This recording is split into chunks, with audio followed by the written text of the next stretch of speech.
Hi guys, nasa bahay ako today. Sa first bahay ko kasi 3 hours ako maglilinis dito. Alam mo, nabasag ko yung plato, yung display. Hindi ko alam magkano deduction nito. Dito kasi siya Dito kasi siya nakalagay. So, na-move ko siya. Kasi gusto kong punasan yung tapos na-move ko siya. Ginanon ko kasi siya, di ko alam na butas pala dito. Butas pala, buslot dahil siya. Muna na nakasala ako.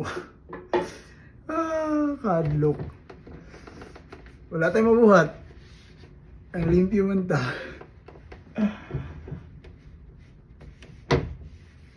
Na-move na ako siya. Magkano ni siya?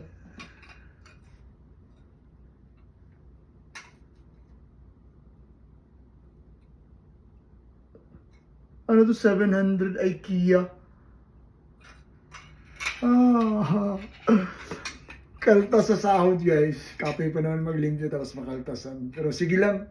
Yung naging kinabuhi na cleaner. Bye bye.